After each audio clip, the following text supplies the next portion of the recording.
Hello, everyone. This is Michelle Marchant Johnson, and I am so thrilled that you are here for the closing event of Ready for the Right Guy. And I am here with a wonderful special guest tonight. I love him, and you're going to love him too. And that is the amazing PJ Dixon. Welcome, PJ. Thank you, my beautiful friend. I'm super duper glad to be here for you and all these amazing, beautiful women that are coming through your summit. You are a remarkable leader for women, and I am super honored and grateful to be here to support you and all of them with all of their juicy, delicious questions. We're going to make it tonight rock. It's going to be so much fun. It is going to be so much fun. And we have a really fantastic topic tonight because, ladies, I want to really end this event on a high note. And we're going to talk about 7 things men love about you as a woman. Because I want you to end this event feeling really great about yourself and feeling really great about the possibilities for 2019. Mm-hmm. This is a super fun topic, and we're going to get into it in just a moment, but just a couple of quick announcements, and I'm going to make a more formal introduction of PJ, and we will be off and running. But first, just for a few announcements. So glad you're here, those of you who are joining us live. This event will also be on replay tonight and tomorrow. That will complete the Ready for the Right Guy event. And so thank you so much to all of you for joining me.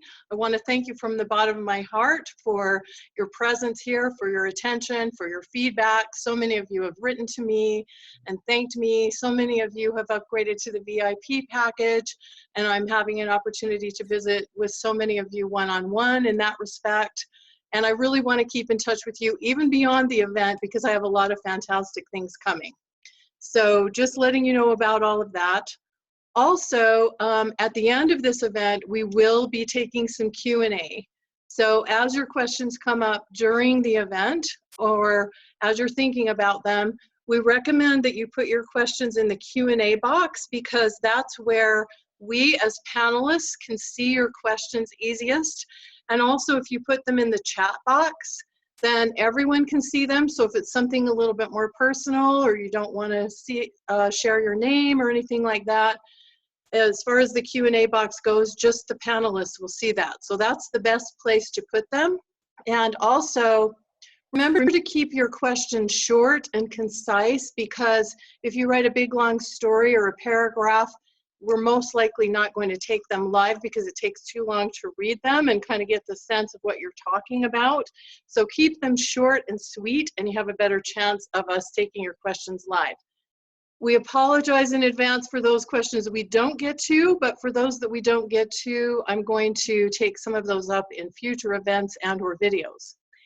And one more thing, for the opening event, those of you who are here, remember that for those of you whose questions I chose, you got to email me your address and I sent you out a card deck, Ready for the Right Guy card deck, which is beautiful custom artwork that I had done especially for me, for this audience. And it's beautiful artwork on the front and then important questions for you to ask yourself about your love life on the back. So that's just a little incentive to participate and engage and ask your questions because we love interacting with you in that way. So with that all being said, we're going to dive into our main topic in just a moment. But first, I want to make a more formal introduction of my wonderful friend and my partner here tonight, PJ Dixon. So just a little bit about PJ because he's awesome and you're going to love him and we're so lucky to have him here with us. PJ is a lifelong motivational speaker and an international transformational coach who focuses on results. Despite his disability, which was expected to take his life by age 7, he chose to live and to live well. PJ truly lives an extraordinary life, sailing, outdoor skydiving, indoor skydiving, trapezing, ziplining, hiking, mountain climbing, snow skiing, water skiing, aqua jet packing, and the list goes on. He's a former wheelchair athlete, international traveler, amateur watercolorist, founder of 2 nonprofit organizations and 4 disabled sports programs, a published author, 10th degree black belt, martial arts and women's self-defense instructor, and a meditation teacher. Additionally, PJ has been inducted into the National Hall of Fame for People with Disabilities and was nominated to carry the Olympic torch through Tucson in 2002. And PJ's website is pjswisdom.com, and we're going to put a link to that on the replay and everything, so you can check out more details about PJ. So PJ, welcome once again. I'm so happy to have you here. Thank you. I'm super glad to be here. And it's fun to listen to your own bio and you're like, wow, I did do that. Yes, I do live that life. It's amazing. And I love you so much. From the very first time you and I actually had a conversation and you invited me onto one of your other summits, there was just a connection between you and I. You have such a beautiful heart. You're so kind and so dear and so loving that it's my honor to be in your presence, in the presence of your audience tonight. Well, thank you, PJ. That just was really sweet and really touched my heart. And I feel the same way about you. And ladies, I was telling PJ, one of the reasons I invited PJ is because he really speaks from the heart. And one of the things you may not know, for those of you that haven't been on my previous events, is over the last 3 years or so, I've produced these events called the Man Panel, where I interview all male experts. And so in my work with the Man Panel and some other things I've done, I've had the privilege of interviewing over 100 men over the last few years. And I've had the opportunity to have conversations with them on camera, like we're having now, and also off camera. And I've been able to ask these men the biggest questions that women ask me, and some of the things that I want to understand more deeply about the male way of thinking or maneuvering through the world. And one of the things that I've gleaned from this experience is what we're going to be talking about tonight, is some of the things that men have shared with me, sometimes in our conversations on camera or sometimes off, about what they most love and appreciate about women and the influence that women have had in their lives and what really means the most to them. And of course, for the context of this conversation, we're speaking a little bit in generalities. But I'm just telling you, these are really important things that go beyond kind of the obvious of what you might think that men appreciate about women. So with that, we're going to jump right in. We'll talk about these 7 things. Then I'll just remind you a little bit about the VIP package, because I've had a few questions come in. And the VIP package event special will expire when this replay expires, so time is running out. And then PJ and I will take your questions. Okay, so with that, I have some slides. Let's see if I can get them up and running here, and we will be off and going. Do you see my slides, PJ? Is it a thumbs up? Thumbs up. We can see All them. right. Everything looks good. So our topic, as I mentioned today, is 7 things men love about you as a woman. So when we think about this, of course, what do we typically think about? We think about the fact that men are visual creatures. Awooga, awooga. And that the obvious is they like looking at women, they like women's physical attributes, they like and appreciate our bodies, our shiny hair, the way we move, walk, etc. And that is true. But we're going to look a little bit beneath the surface and talk about some of the things, like I said, that men have shared with me, and PJ is going to share with you from the male perspective, some of the deeper things, or maybe the less obvious things that men appreciate about women, and some of the things that you might not even recognize or appreciate as being such beautiful feminine attributes or gifts, and some of the things that you bring to the table in a relationship without even really doing anything. It's just by being who you are. And so I call these like your superpowers, like beyond the obvious, those things that you might not typically think of in terms of what a man might be looking for or noticing. And we're not denying that men are visual creatures and that they appreciate that. No, we're just saying there's more to it than that. There's more depth to it than that. And our hope is that it will, as we talk about this, it will help you to appreciate your own gifts more and to move through the world with more confidence and knowledge about your own value. Because those of you who know me and my work well know that one of the tenets of my work is for you to make all of your decisions about your dating and romantic life from that place of really knowing your own intrinsic value.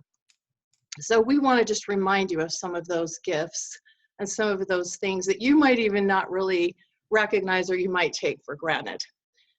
So PJ and I came up with these together, and we're going to kind of switch back and forth here. So the first one is, you make him feel. So what do I mean by this? So in talking to so many men over the last few years, one of the things that many men have shared with me is that in the world of manhood, for many men, they spend a lot of time in their heads, in their minds, thinking, analyzing, mapping out the next step, and competing in the world in that way where they're just thinking strategically. There's a lot to be said for that, and a lot of really important things happen in the world because men are able to kind of zero in on and focus on things, be goal-oriented and outcome-focused.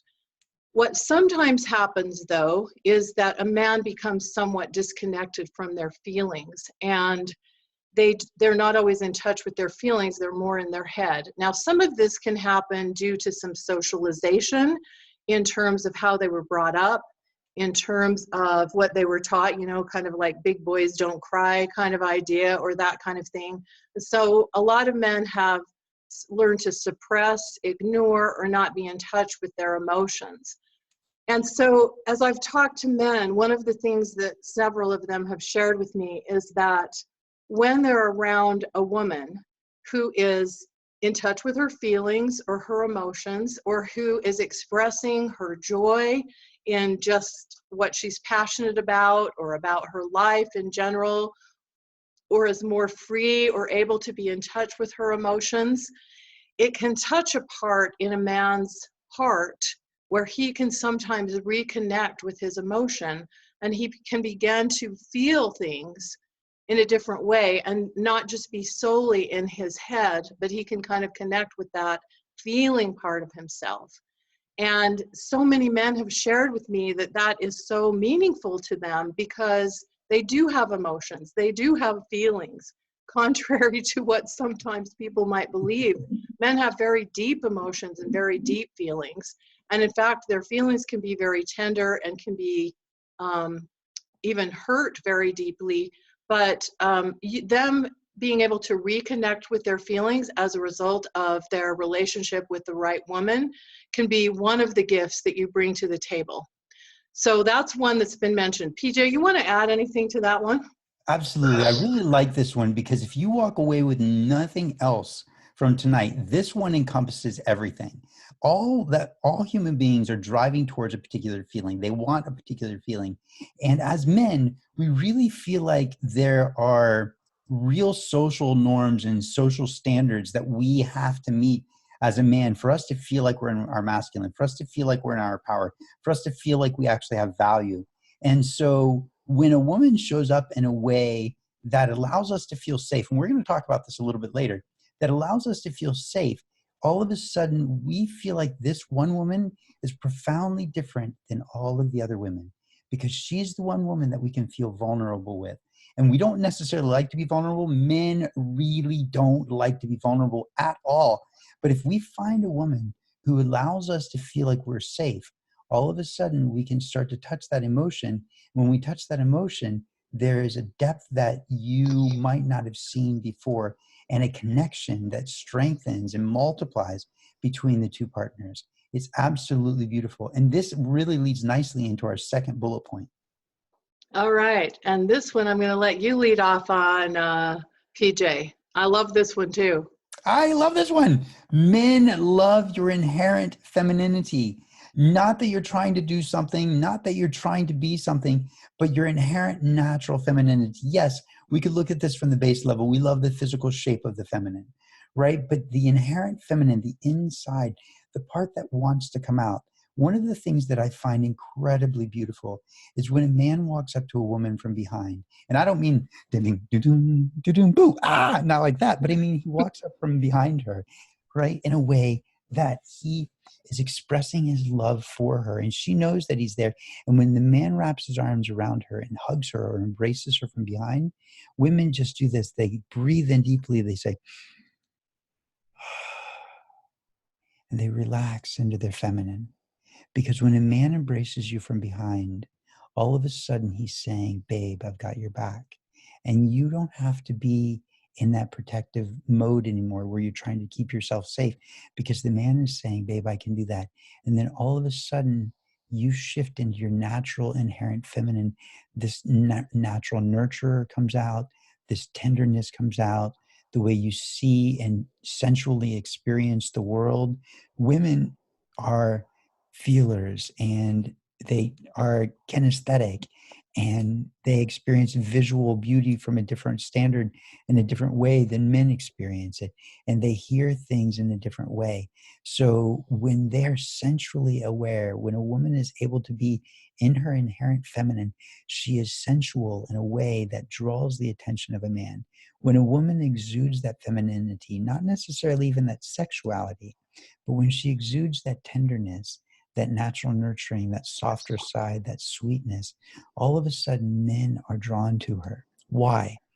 Because we as men, we're kind of pokey. Like, we, inside of my body, I can feel everything that's around me in my room. I feel like we as men are constantly pushing out. We're pushing on the world. We're influencing the world. We are pushing on each other, and we're constantly pushing. It's almost like we're little starfish, and the ends of our little, pointers is actually pointy. And so I feel like we're poking into the world everywhere we go. But when that natural feminine comes in place, comes into our world, all of a sudden those sharp edges, those sharp points start to soften. And when those start to soften, we start to soften inside of our own being, inside of our own body. We don't feel like we're constantly in that mode for physical defense or for war or for developing or creating or driving or forcing or fixing. We feel like all of a sudden there's a softness and presence, something that we as men don't experience very often, starts to come back. Now, there's a difference between being present. Being present is being aware of our five senses, and being in the presence. Being present can be limiting, but being in the presence is liberating. And this is really important. Femininity liberates the masculine. Femininity liberates the expression of the man's emotion and connection to his emotions. Femininity releases the man's ability to communicate more authentically and more completely. When a woman wants to have a conversation with her man, one of the best things for her to do is not have a conversation in a room with a closed door facing him. Because when men are chest to chest with somebody else, usually that means we're going to fight. However, when men operate out in the world, we're typically side by side or maybe like angled from each other, because we want to be able to look at the horizon. We don't want to look at each other, because then we lose the horizon, because we get stuck on each other. So when a woman wants to have a conversation with her man, if she says in that sweet, soft, amazing, inherent feminine, babe, will you go for a walk with me? As long as the walks are easy and nice conversations, in the quiet times when a man is thinking, he won't feel uncomfortable and you won't feel uncomfortable. Why? Because your visual cortex is taken up by birds flying and children playing at the park, and you hear the sounds of birds chirping, you feel the sun on your skin, and you feel the breeze on your skin. And as you're walking, the quiet times are less uncomfortable. But if you sit quietly in a room and want to have a conversation with your man, that makes it really difficult, because then the masculine and the feminine clash. You want to talk about feelings and he may not be there yet. And so he doesn't understand that. And as much as he loves you, he might want to get out of that room and get out of that position.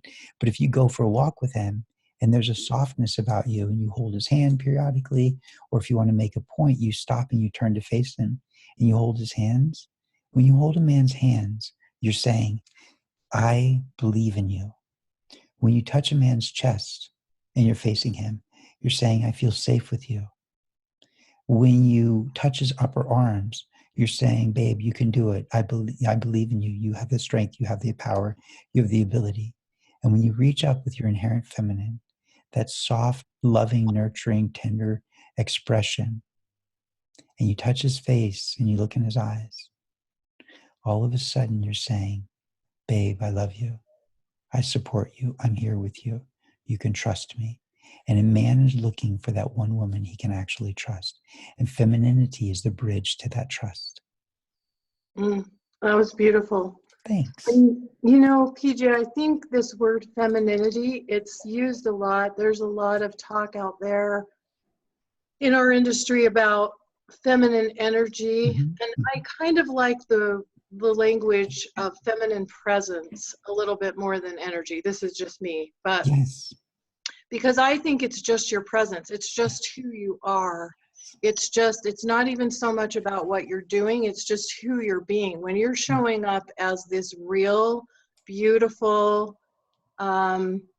version of you, this authentic version of you, this vulnerable version of you, it makes it safer for a man to show up in that way as well. And vulnerability is also another thing that's talked about so much in our industry. And you know, it's interesting because in one of my interviews with John Gray, we had this conversation about vulnerability. And one of the things he brought up, I just loved, and that was we typically think of vulnerability, of sharing kind of our soft spots, those areas that we are a little tender in, or those things that we feel about ourselves that we might not consider to be polished or perfect. And that certainly is a part of vulnerability. But one thing that he said, and this was the part that I loved, he said, it's also about sharing your hopes, your dreams, your passions, the things that light you up, the things that make you happy, the things that are so important to you. And that is part of femininity. And it's also part of the first thing that we talked about in terms of helping a man get in touch with his feelings. Because when he experiences you that way, it can help sort of be a bridge to help him to feel those things for himself. Absolutely. And I agree with you 100%. It's the feminine presence, right? It's the expression of the natural part of you. It's the part that comes out when you're no longer afraid, when you're not concerned, when you're not angry, when you're not hurt, when you're just in that natural space of integrity. That natural feminine comes out. It's absolutely beautiful. The feminine and the masculine are not opposites of each other. They're complements of each other. And I love that John Gray is hitting that right on the head. Vulnerability is about the expression of the whole you, your hopes, your dreams, the things that you're excited about, the things you're scared about. And men need that opportunity. We don't share that very often with our male friends, although there is an evolution, which is really beautiful right now. There is an evolution that men are experiencing, that men are becoming more in touch with their softer side. And that's really becoming beautiful for relationships, because the women are able to actually have that deeper connection with the man. So ladies, continue to be in that feminine and really embrace it, express it, be in that presence, because it probably feels really beautiful for you to be in that space also. And if you're feeling beautiful in that space, think about how he's going to feel in your presence. Mm-hmm. Okay, so yeah, we could go on this one all night, but in the interest of time, we'll move forward. So we've already kind of touched on this one a little bit. Did I skip one? Yes, number 3. No, number 3. Number 1, number 2. Maybe my numbering's off. I got 2 4s. Okay, this is number 3. Ignore the 4. This is number 3. Your ability to nurture. So this is one that a lot of men have mentioned to me. And when you think about nurturing, you might think about nurturing in terms of children. You know, younger women have children and they nurture and they raise babies. And for many of the women in our audience, you've had the experience of perhaps having children, perhaps raising children, perhaps taking care of children, or on the other side of the spectrum, taking care of aging parents. That's the situation that I've been in myself over the past couple of years, is taking care of aging parents and having my mom pass away in August, and now helping take care of my dad. But we have this innate gift as women for caring not only for people, for animals, for the planet, for the environment, for whatever you're passionate about, plants. We have this ability to nurture and to help things grow and to help things blossom. And one of the men that I interviewed, when he was talking about this nurturing quality, he said, I'm just amazed, you know, she remembers people's birthdays and she remembers all the thoughtful little things to do that make people feel good and make people feel nurtured and loved and cared for. And he said, I'm just kind of trying to focus on getting through the workday. Now, I'm not saying that men aren't thoughtful or they don't have that capacity as well, but I'm saying this nurturing gift kind of extends out from you. And it's something that a lot of men really love, appreciate, and adore about women. It goes into, like PJ was talking a little bit about, the environment, your house. Typically, it's not the man that's decorating or making things look nice in the house. It's typically a woman that's kind of nurturing in that way, making their living space comfortable and presentable and even beautiful and inspiring, because having that kind of environment around you is something that makes a man feel cared for and nurtured, and something he might not do for himself. So this ability to nurture really encompasses all kinds of things.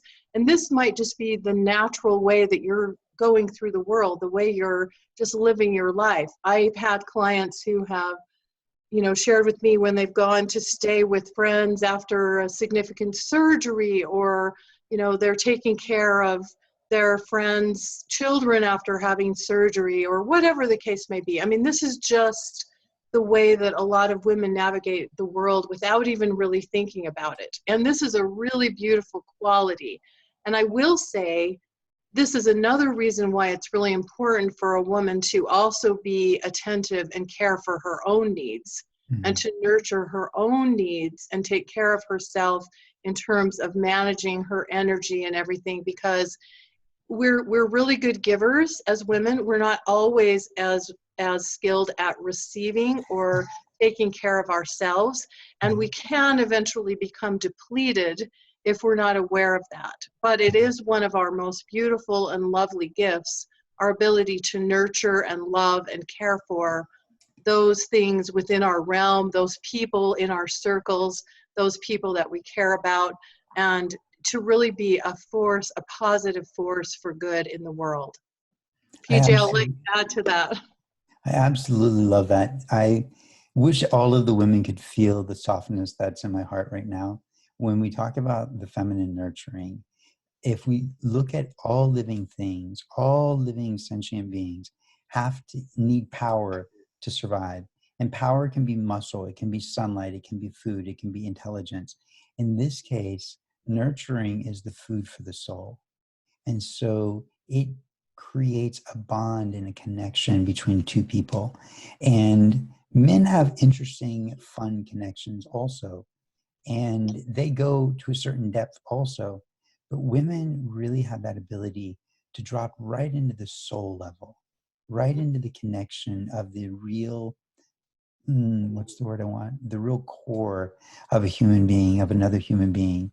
They can speak to their heart. They can speak to that soul. They can speak to that core, to that deeper self. And nurturing pours into that person, making them feel like they matter. It's food for the soul. And when we are nurtured, we feel like there's a connection. One of my favorite definition, my definition actually, of love is the willing exchange of oneself for oneness, the willing exchange of oneself for oneness. And when a woman nurtures, that natural ability just to nurture, the sense of oneself about her starts to disappear. And there's only this sense of oneness that both parties experience. There's this love, this connection, this appreciation, this respect, this bond that occurs between both of them. And just like Michelle said, women are wonderful, wonderful nurturers and givers, but not always so good about nurturing and giving to themselves. So allow this to be an awareness for you that when you nurture yourself, then you have that, you feel like you become filled up again, and you can move through the world with that natural inherent femininity again. Because if you get depleted, the femininity shuts down because the brain goes into survival mode. So take the time to nurture yourself so that you can nurture others. Mm-hmm. Yeah, so important, and such a beautiful feminine gift that we have. And sometimes we just take it for granted and don't even recognize how meaningful it is and how important it is, and that the right man will really see and appreciate this in his lady. Yes. And Okay, I love that you say his lady, because I say the same thing. his I lady. don't use the word woman as much, and I use the word lady quite often because for me, I want him to be a gentleman and for her to be his lady. I just think there's so much beauty and so much romance and so much connection and nurturing that goes back and forth when we look at at our partner as our gentleman and as our lady. And I love that. Hmm. Yeah, to me, that term lady is the woman that he's chosen and she's chosen to be with him. He's that special lady that he's chosen from all of the women out there. So Mhm. it connotes a deeper kind of connection. And Yeah. so I did use that word intentionally, and you picked right up on it. Mhm, mhm. PJ, you're so smart. Thanks. Well, You're it so, also, thanks. And it leads us right perfectly to the next one, to number 4, I right? know. Now this is the real number 4. This is the real number 4. And this is the real important one also, because a moment ago we were talking about being a lady. So what does that mean? A lady has high standards. A lady says that she knows what she wants and she knows what she deserves and she knows what she wants to hold out for.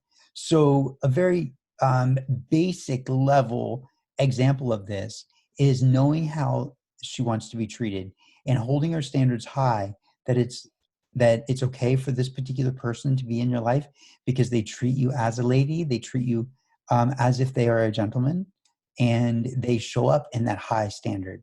Or we meet people sometimes where you realize that they're not really there at that high standard that you are. And so they sort of bring down the energy, and that's not what we want. I can guarantee you that men want to be good men. Men want to be good men. We are looking for you to hold that standard high, to wait for that physical intimacy. Because when you wait for that physical intimacy, you hold that standard high. And even though the man might approach you and might be flirty and might be a little bit touchy and hoping to take it to that next physical level, if you're not ready yet and your standards haven't been met, you're still holding that standard high, you can always say something like, well, thank you, I'm flattered, but I'm a lady and I like to wait before I engage in anything physical. It's really important for me to develop the relationship first. And a gentleman will say, I absolutely understand, please forgive me. And the relationship will only grow more and more deep from that point forward. So as a man, I tell you, we definitely want to raise our standards also. We want to be good men, and we want to be good men because if we're good men, we get to keep you. And so when you raise your standards, immediately that will show you, is he a good man that wants to meet those standards with you and wants to rise up and become a better man so that you make him a better man? We hear this all the time. Men say this all the time. She makes me a better man. And that, I love that, because what he's saying is, I want to be a better man, but I didn't have the need or the reason until I met her. And then she brought out the higher level in me. So when a woman knows what she's worth, this is really beautiful. When a woman knows what she's worth, when a woman knows the value that she brings to her community, to her family, to her friends, to her partner, her romantic partner, her lifelong partner, her lover, her husband, this woman immediately raises her standards and says that this is what I want. It's not arrogant. It's not egotistical.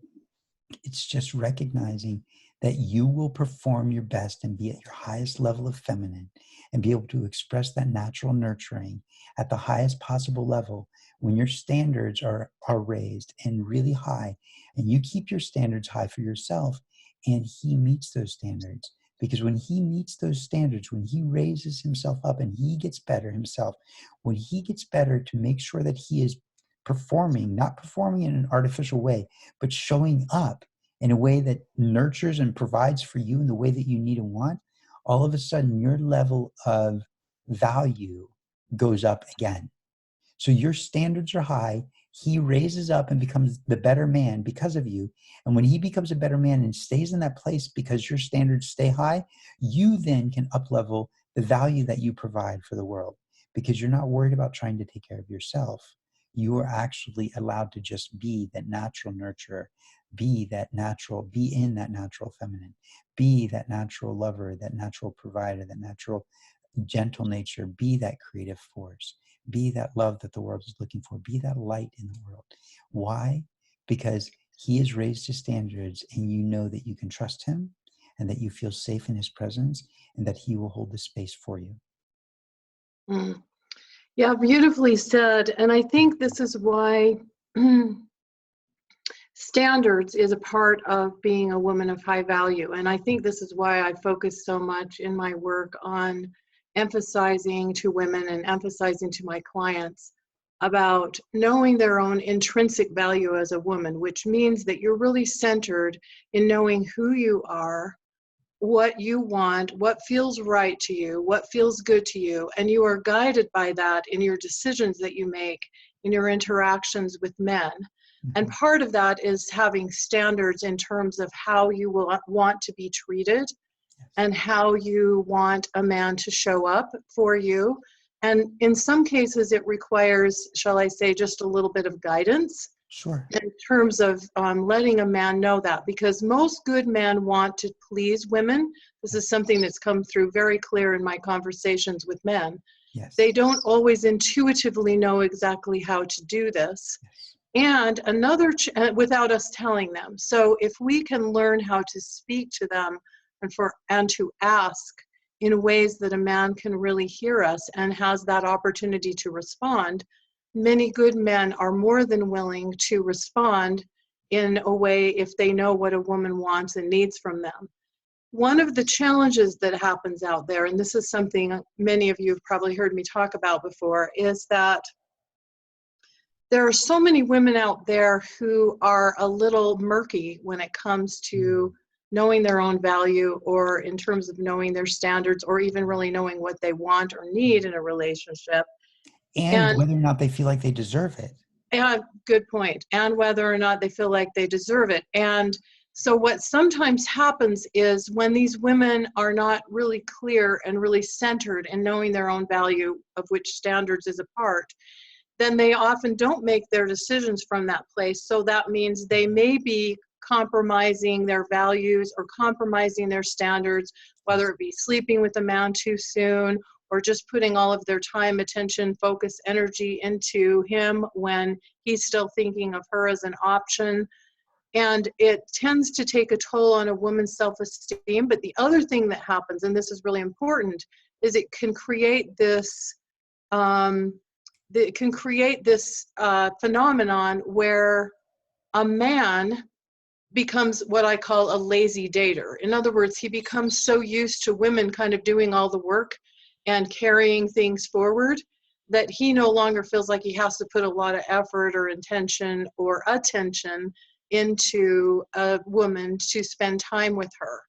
And so I'm certainly not blaming laziness or lack of effort of men on women, but I'm saying we can contribute to that phenomenon if we're not women that are centered in knowing our own value, of which our standards are a part.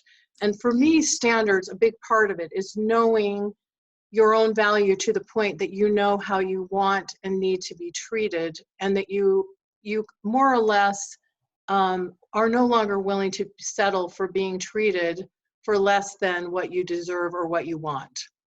Yes. Can I jump in again? Yeah, absolutely. Okay, so listen, ladies, I get excited. So I don't know if you can see me in the corner. I get excited. I got to move around, right? Because this is super duper juicy, delicious. All right. So first thing, I've got a couple of things I want to add here. So the first thing I would say is there's a book by Ray Dalio right now called Principles. Okay. And I would suggest that you read this book. And as you read this book, you read the book from the perspective of what your principles are for your romantic relationship. That is not what the book was written for, but that is it absolutely applies intrinsically with no problems whatsoever. It's a great, it just merges beautifully. So read that book to help you identify what your principles are, what your standards are, okay? What you want to live by, how you want to live. So then I want to jump in here. A lot of times women don't really know that I don't know if I feel like I can raise my standards that much. Is that too high? Maybe I don't deserve that. I don't, maybe like if I raise my standards too high, there aren't really that many good men out there. So maybe I should like kind of come back down and be more reasonable. Now you're compromising. What is the real truth of what you want? When you look at this beautiful, amazing life, when you look at this beautiful, amazing relationship that maybe you've been dreaming about your whole life and that you really want, how do you want it to look? What do you want him to be like? How do you want him to speak to you? How do you want him to touch you? How do you want him to hold you? When you raise those standards and you say, even though you're scared, even though you're like, oh, I don't know, like, is he going to accept me? If he doesn't accept you, that is fantastic. You know why? Because he's the wrong guy. He's not a gentleman. He's just some dude that was trying to like, hook up with good enough. That is not good enough for you. You get to raise those standards to the point where you say, you know what? This is what I really want. The truth is, if I was looking at a relationship and I was going to build a relationship, this is the relationship that I want. Raise those standards, ladies, because when you raise those standards, you start to say, okay, I am worth this, because I know that if this is the kind of man that shows up in my life, if this is the kind of relationship that I have, I know this is how I'm going to be with my family. This is how I'm going to be with my neighbors. This is how I'm going to be with the community groups that I'm part of. This is how I'm going to be with my friends. This is how I'm going to be with my partner. This is how I'm going to be with my children.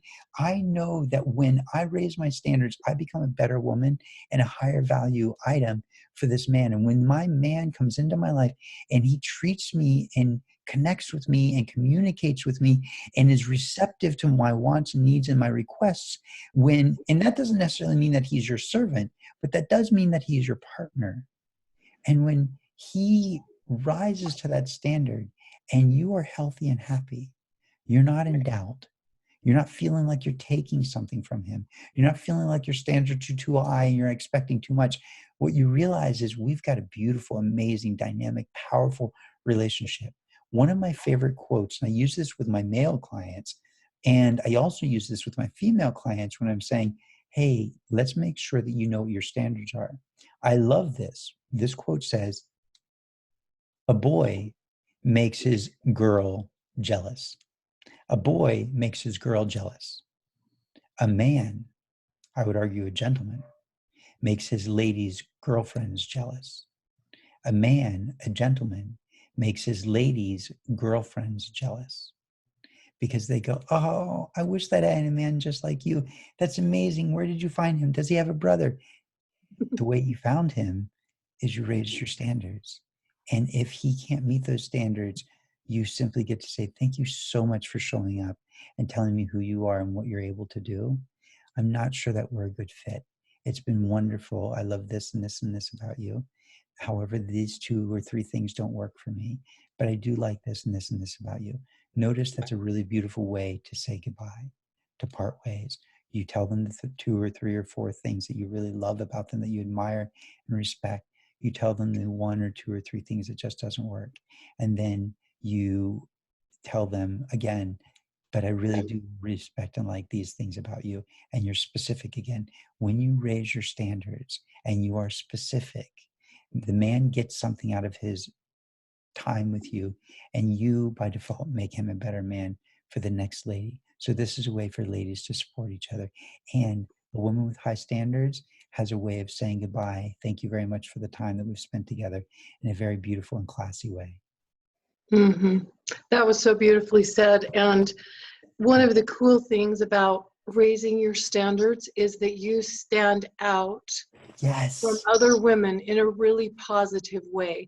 Like you catch a man's attention where a man goes, oh, wow, Yes. this is a woman that I have to show up for Yes. in a certain way if I want to earn her respect, her trust, and be able to spend time with her and possibly win her affections. You stand out in a really beautiful way. And so I love this. Again, we could talk about this one all I night. know. This one is just so near and dear to my heart, as you know, PJ, and obviously to yours too. And I love that quote that you shared. So thank you so much for that. Thank That was you. Yes, thank you. beautiful. So the next one, you give his life deeper meaning. So this one is kind of interesting. And again, like I said, I'm sharing a lot from my conversations that I've had with men on my man panels and through the opportunity of having a chance to have men really share some really wonderful and deep things with me. And I can remember years ago, I can remember dating this man, and things were going quite well. Obviously, I didn't marry him because he's not my husband now, but things were going quite well, and we were dating. And I can remember one day we were sitting across the table from each other at a restaurant, and he was saying something to me. We were just talking, and then all of a sudden he turned to me and he said, "You know, Michelle," he said, going to work every day, doing what we do as men, being kind of out there competing in the world and, kind of trying to prove ourselves over and over again. He says, it can really be sometimes really tiring and really taxing. He's just sharing this with me. And then he says, what would make it all worth it? What makes it all worth it for a man is when he has the right lady in his life. It makes everything that we do as men to show up in the world and to matter, it makes it all worth it when we have the right lady in our lives. Yes. So I thought that was really beautiful. And then in one of my interviews with Evan Marc Katz,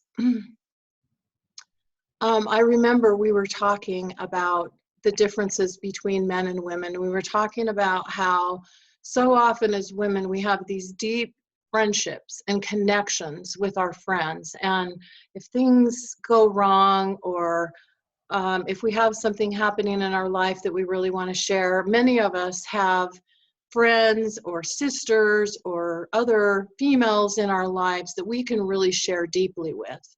The kind of friend that you can call up when you're having a really bad day and cry, or you can call up and share something really exciting, and they share in your joy, and these really deep, meaningful connections. And we even have these events like this where women from all over the world are gathered together. We're gathered virtually, but as women, we're together here, and we're here to help each other and to support each other and cheer each other on, even though it's sort of virtual. But he was saying, he said, Michelle, he said, I have some pretty good friends, like from college and from, my past, but he said, we don't have that kind of connection with each other. We might talk once in a while and say, what's up, dude? And how's this or that going? But he said, we're not talking about the really deep challenges of life, or we're not talking about the really deep things that are going on in our lives typically. And he said to me, and he looked into the camera at this point in the interview, and he almost had tears in his eyes, and it really touched my heart. And he said, if we don't have you, meaning you as the woman in his life, yes, what do we have? Yes. That if we don't have you, what do we have? It's like, what is it all for? Like, what are we doing all of this striving for, all of this work for, all of this competing for, all of this trying to become better, stronger, faster, all those things that men want to be, right? Yes. He's talking about the meaning that you give to his life. And then he shared a little bit about his, his own dating life. And he had his own long and winding journey to love, just like I did before meeting his wife. And the people that he dated and some of the heartbreaks and disappointments that he had, and then finally meeting his wife and now being married to her, and they have a family together, and she's not exactly who he thought he was looking for, but he's found the person for him that is just right for him. And it has given his life this richness and this depth and this meaning that he said he could have never imagined. And that just really touched me, because I do really believe that when the right woman and the right man are partnered together, it can give both people richer, deeper meaning in their lives. And I know it's kind of a cliche phrase, but it can kind of be like the wind beneath his wings, and he can be kind of like the wind beneath your wings. I mean, I feel like as a result of my marriage and being with my husband, it's allowed me the freedom and the ability to do things that I probably would have never done on my own. And I like to believe that that's the same for my husband. I'm not just going to speak for him right at the moment, but I think he would say that. So I just am saying, just by who you're being. This isn't even by anything you're doing. This is just by your presence, which is why I love this idea of feminine presence. Mhm. Just by your feminine presence in your life, in his life, and who you are, you can give his life richer, deeper meaning. I'll Yes. let you take it from there, PJ. So this is really, really beautiful. Again, I feel as though I've shifted into my heart and into this presence. Presence, remember I said earlier, is liberating. And men need to feel like we have some value. And when a good woman is in our life and she allows us, listen to that word, she allows us into her space, she allows us into her life, she allows us to be part of her life, then we feel like we matter. Men need to feel like they matter. This is actually a perfect segue to the next one that we'll talk about in just a moment. Men need to feel like we matter. We need to feel like we can provide. We need to feel like we can protect. We need to feel like you need us, that we matter to you, because otherwise we know, the truth is we know that you don't really need us. We know that you can do virtually everything a man can do, and oftentimes better. I mean, let's be honest, oftentimes better. However, we want to be wanted. We want to be needed. We want to be part of your life. We want to have meaning also, because we are also human. And all humans need to feel like they are contributing. All humans need to feel like they have some value. In the 6 basic human needs that Tony Robbins talks about a lot, one of the things he talks about, one of the 6 is contribution. And so many people need to feel like they're contributing outside of their lives, like donating their time, donating money, creating charitable organizations. But in the home, in the relationship, we need to know that we're contributing in a way that you respect, that you love, that you appreciate, that you find value in. Because what this really means to us is that if we have meaning, then we have impact in the world. And if we have meaning and we have impact in the world, specifically, if we have meaning, value, and impact in your life, in your world, then we know that you're likely to stay with us. And that's really important, because when we as men look at the world, we look at the world in terms of competition. We realize that you could be stolen away from us by a better man any moment, any day, which begs the question, of course, well, why then are you better men? Like, why don't you show up better? I get that. I get that. I get that. Raise your standards so that we can become better men.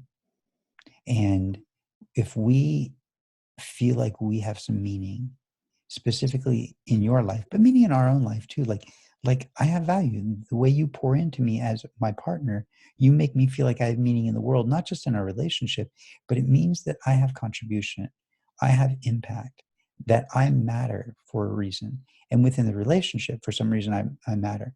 And within the relationship, if in the relationship you allow me to feel like I have meaning for you in the relationship, that I have value and powerful and positive influence for you, then I know that the competition out there is not likely to steal you away, because I'm showing up the way that I need to show up for you to want to stay with me.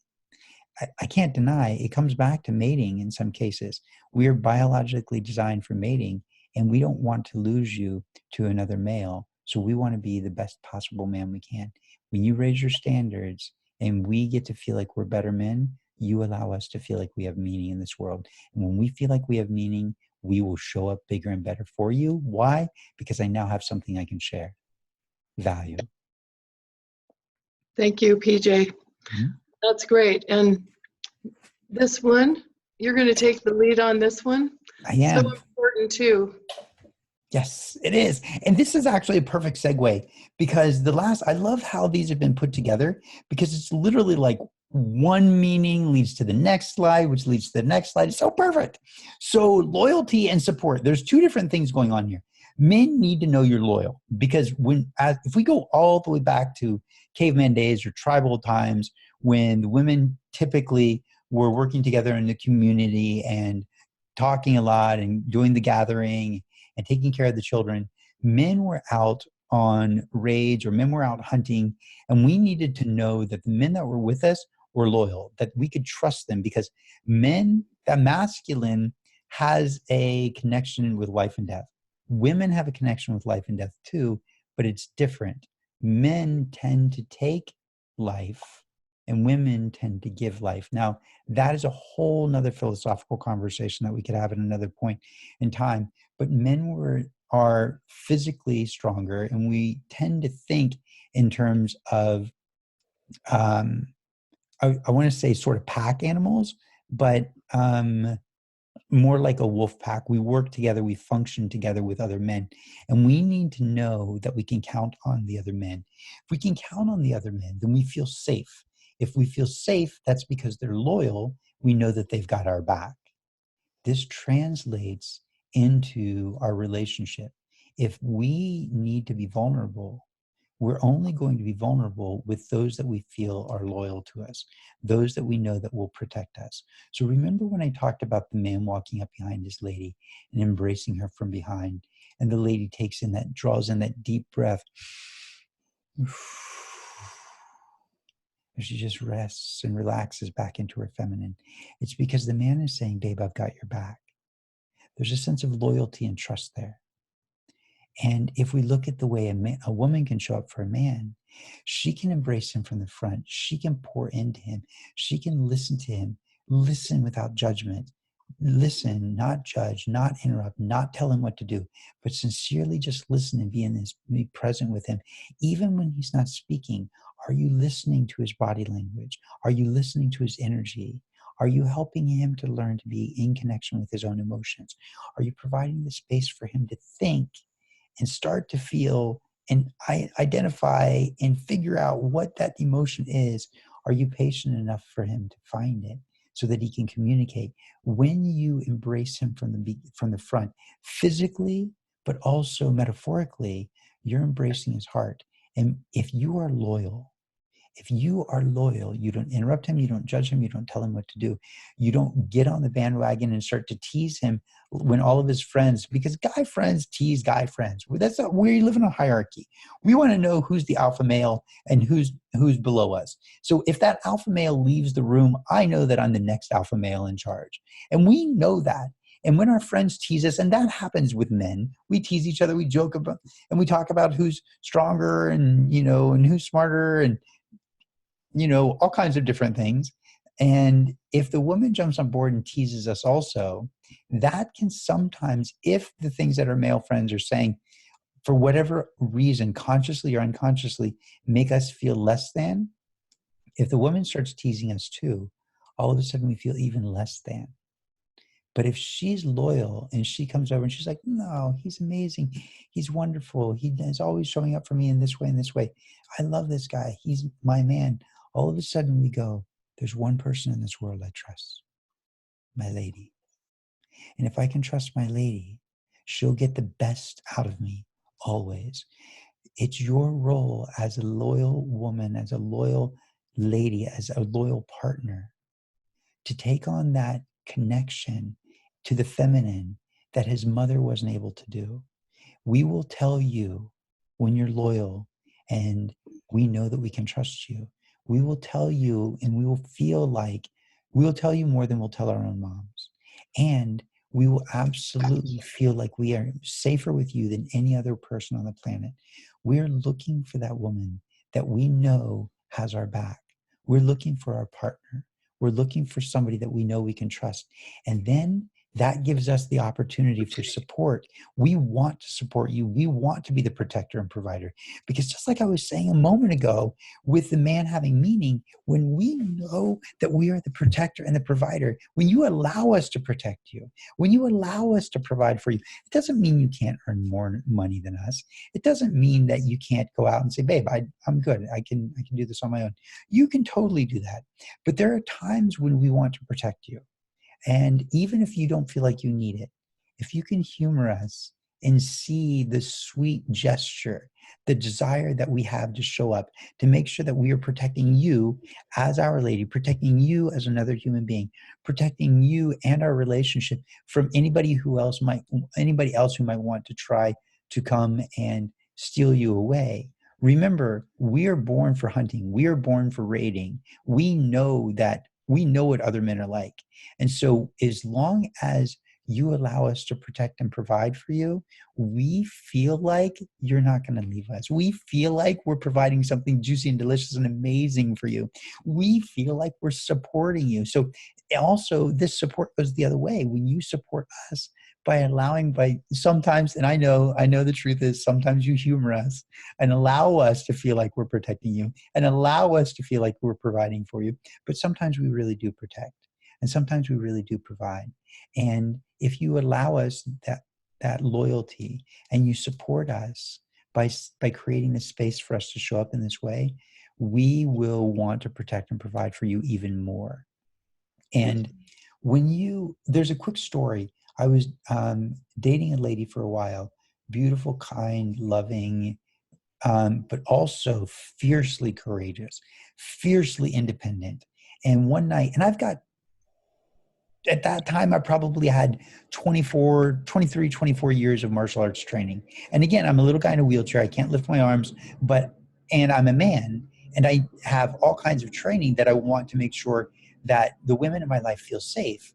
And so one night she and I were out and we were getting in the car and she walked up to the car and about probably 45 feet away, I saw a guy who looked like he was probably homeless and he was probably strung out on drugs. And I said to her, I said, babe, get in the car. And she's like, no, I'm not getting in the car.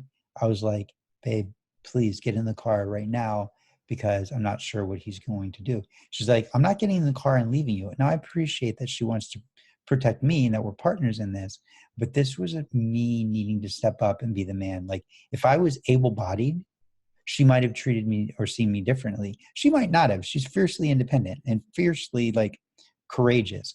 And so she might have stood her ground, but in that moment she could have said, are you sure? Are you safe? And I would have been like, yeah, babe, I'm totally safe.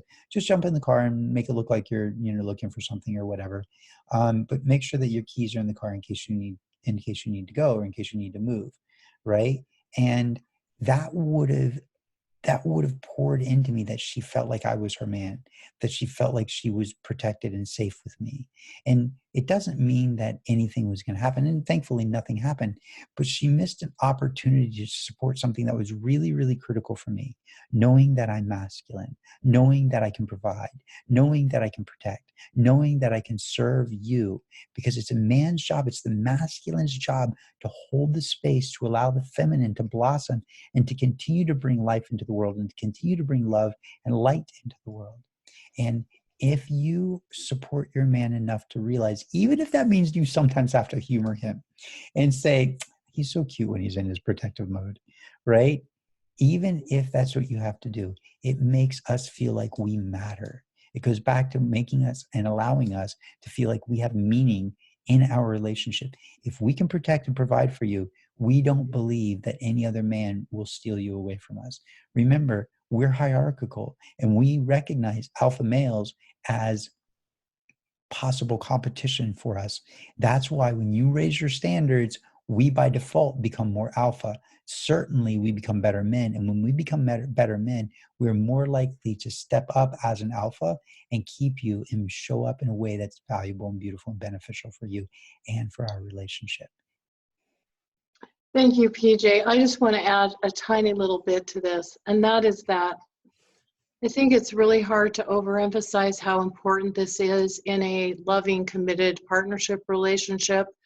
Having experienced this with my husband, when you are in that kind of partnership or marriage, and many of you know this, excuse me, because many of you have been in those kind of relationships, you become very vulnerable, and also a man becomes very vulnerable, and he shares parts of himself that he likely shares with no one else. No one else. No one else. And so, unfortunately, sometimes there's a situation where there might be some man bashing, or where women get together and they kind of talk about some of the weaker points or the more vulnerable points of their man, and or weaker parts of their relationship or sex life or whatever the case may be. And I want to say that a relationship when you're with someone in a loving, committed relationship, your loyalty to that person, just like their loyalty to them, is so important and so essential, and I would even say sacred, that Mm. it's something you need to be really aware of and really careful about, because men do have feelings. They have deep feelings. And I kind of think of it this way to some extent. As women, we have the softer, maybe more vulnerable outward exterior. But inside, we also have very deep emotions. But inside, a lot of women, we're very strong, we're very resilient. And I'm not saying we can't be deeply hurt too. But a man, I feel like it's kind of the opposite. They have this rough, tough exterior, a lot of them. And they kind of have this, some of them have this macho way of going through life where they seem sort of invulnerable. Yes. But inside, they are very tender and can be very, very deeply hurt and very, very deeply wounded. And if they have given you their trust and have shown and shared the most vulnerable parts of themselves with you, and you betray that trust, it can feel like the ultimate betrayal to a man. And so your loyalty and your support and your belief in him and your encouragement and your loyalty in terms of keeping those tender parts of him or those weaker parts of him or those what he might see or you might see as frailties or flaws in him, like protected, like when you're out, you're talking about his good points and you're building him up in front of other people, or you're paying him a compliment in front of other people, or you're pointing out something good that he did in front of other people. That is going to mean the world to him, because men don't get a lot of compliments from other men because they're competing with each other. That's right. They're not always acknowledging or recognizing or even seeing the good things that other men are doing in a way that they're going to acknowledge them for the most part. And so this is a very vulnerable and tender part of a man when he shares this side of himself with a woman. So it's almost impossible to overemphasize how important this is. Just wanted to say that. Absolutely. And I had a thought that came up and I can't remember right now. So maybe if it comes up again towards the end of our call, I'll bring it up again, because it was really, really valuable, important point. So as soon as I remember, I will share it. And it does tie in. It does tie into loyalty. All right, jump right in if you think about it. Absolutely. And this one ties into what we were just talking about, a woman, and it really ties into our whole conversation. Yes. You have the ability to really inspire him. Yes. You know, we often think about great men doing great things, and it's been said, you know, behind every great man is a great woman. Yes. There may be some truth to that to some extent, or at least in many cases. And in fact, I've often thought about this. Back when I was single, I can remember, you know, seeing like husbands of my sisters or some husbands of my friends who I really admired and respected and thought were just amazing men. And I'm comparing them with some of the single men I'm dating, and I'm thinking, well, you know, I don't know, can this guy ever be something like that? But I think in part, some of the reasons that some of these men were doing the great things in their lives or showing up in the way that they were in part because of the women they were partnered with. And I really do believe the right combination of people, it's, what's the saying? The sum of the whole is greater than its parts. I really believe that can happen. And I was thinking a little bit about this, you know, this movie, Jerry Maguire. And of course, the main line that most people remember from that movie is the "You complete me" line. And PJ, you and I had a conversation about that. We won't necessarily go into that today. But I was thinking about another piece in the movie. And this is the part in the movie where the character that's played by Tom Cruise is running this initial offer by the character that's played by Cuba Gooding Jr. And it's not a very good offer, as you recall, this initial offer, right? Yes. And I was thinking about this interaction between him and Tom Cruise, the characters played by those people, and then the wife. And so basically Tom Cruise calls and gives him the offer, and I printed this out so I could just share a little bit of the dialogue with you. And so So the character by Cuba Gooding Jr. is saying, tell me what to do, Jerry. You tell me to eat lima beans, I'll eat lima beans. If you say take the SHITT deal, that's all we can get. And then the wife says, all we can get? And then the Cuba Gooding Jr. character says, can I speak with my agent here? So he's now going to talk to his wife. And this is the part that I wanted to point out. This is what she says to him. She reminds him of his own value. She inspires him and invites him to remember who he is. And she says, you know what you're going to do, Rodney? You're going to reject this SHITT contract. You're going to play out your existing contract and go be a free agent next year, and the hell with Arizona. Now, this is the part. She says, this is us, and we determine our worth. You're a fine, proud, surviving, splendid Black man. And when you show up in that way, where you remind your man of who he is during those times when he's questioning, or he's doubting, or he's wondering, or he's having a hard time, or he's struggling with something, you inspire him to bigger, better, greater things. You remind him to show up as that kind of man that you can be really proud of and that you can respect. Because for most women, a big part of not only falling in love, but staying in love is really being able to respect a man. But in part, he can be that man that you respect because you can inspire him by reminding him by who you're being and who you're showing up as to who he is and his own value as well. So this is one of the beautiful things about partnership when you have the right combination of people. If you're showing up being centered in your own value and you're showing up with that feminine presence in his life, you can also inspire him to so many things and remind him to be the best version of himself. And it's so beautiful and it's so amazing.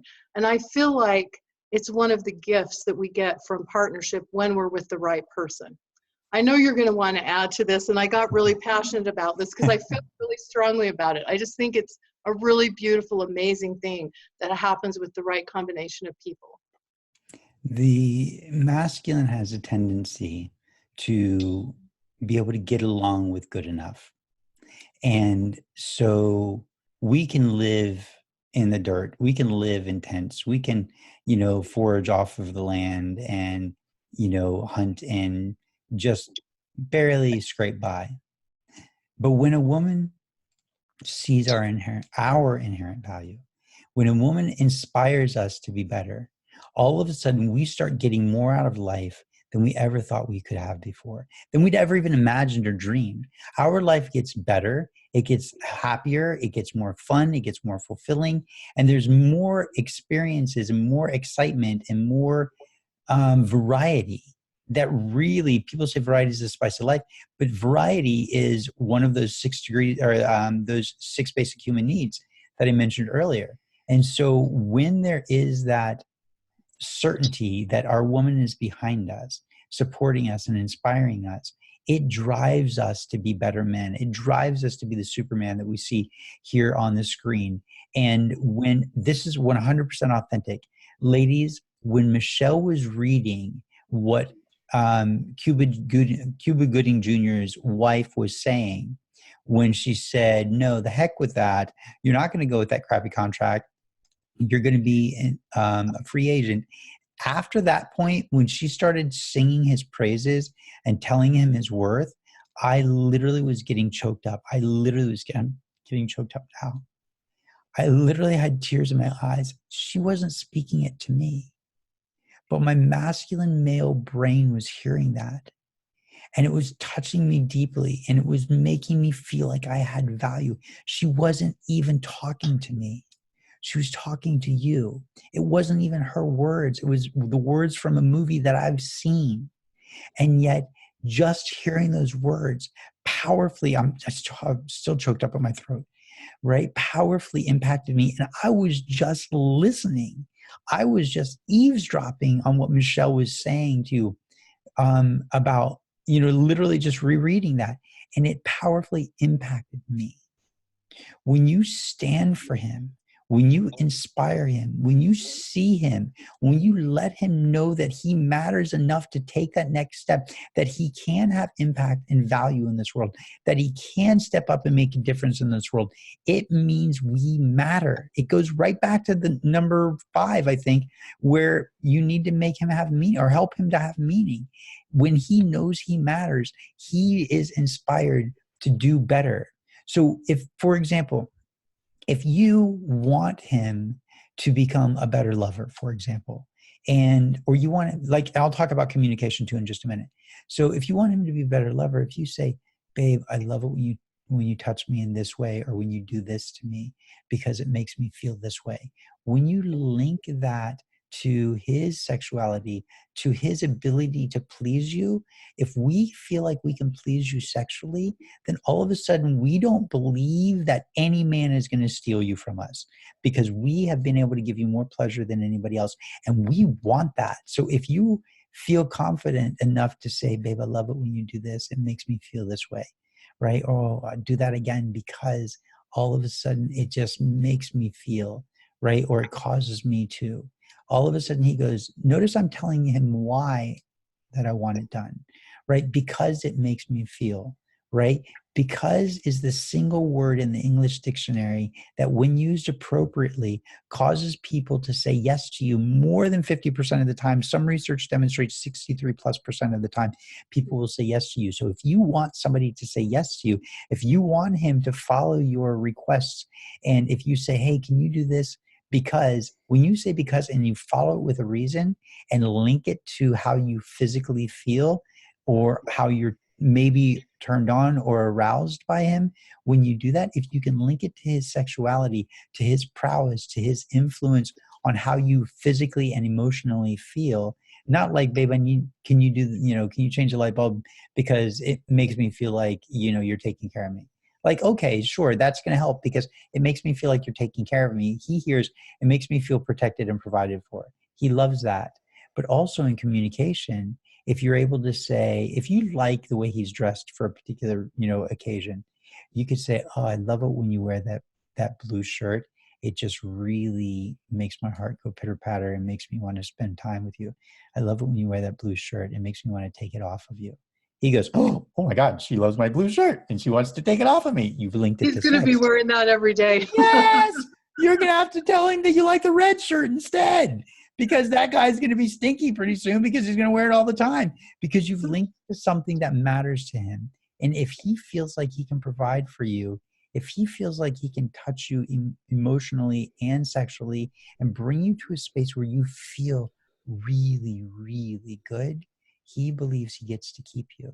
And when you pour into him and tell him what his value is, and you help him to see his value, and you inspire him to take that next step, and you encourage him even when he's scared, and you support him in whatever way that you can, when he succeeds, he is going to want to pour that right back into you. The same as when a good man pours love and nurturing and accolades into you. When a man does a little bit for a woman will turn around and pour tons back into the man.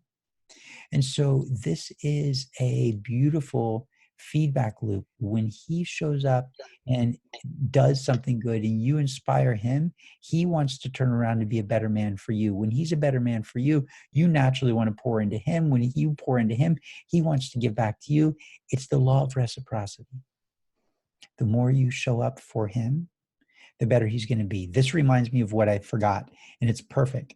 So in relationships, so many times people are afraid to show up 100% because, well, if I completely dedicate myself, then I'm a little bit afraid that he won't. And if he doesn't, then I could get hurt. So our unconscious mind is driving you to not give and show up 100%. And when you don't give and show up 100%, what happens is, you can probably hear the life flight flying over. I live fairly close, a couple blocks away from a hospital. When you show up 100%, he will likely show up 100%. But when one partner does not show up 100%, meaning you're 100% committed, you are in, even if that means your heart's going to get broken, you are 100% in. When you are 100% in, it allows the other person, the other party, to go 100% in. But if you only go in about, like, say, I don't know, 85, 90%, because part of your unconscious mind, that fight or flight process, like, gosh, I don't want to get my heart broken. So, and I don't really know where he is. So, and I'm not asking you like from the first date, go 100%, but as he earns that 100%, pour more into him and dedicate that 100% to the relationship, he will do the same. Because if you pull back and hold back and you're only at, like, say, 85 or 90%, he'll feel that, just like if he held back at 85 or 90%, you would feel that. And so you wouldn't commit 100%. And then he's going to feel that, then he won't commit 100%. And then you won't, then he won't. And the relationship devolves. It literally will degrade and fall apart. And you'll wind up saying things like, well, I don't really trust that you will actually show up. I don't really believe that you're telling me the real truth. I don't really believe. Oh my goodness, don't do that. Don't do that. Go the other way. Inspire him, make him feel good, and he'll want to pour more into you. So you start to show up at 100% for each other and for the relationship. I'm in, babe. I'm in, 100% committed. Even if that means I get a broken heart, he will feel safer with you and inspired by that love. And he will do everything he can to protect and provide you and bring as much pleasure to you as he possibly can, because he will feel like you are there 100%.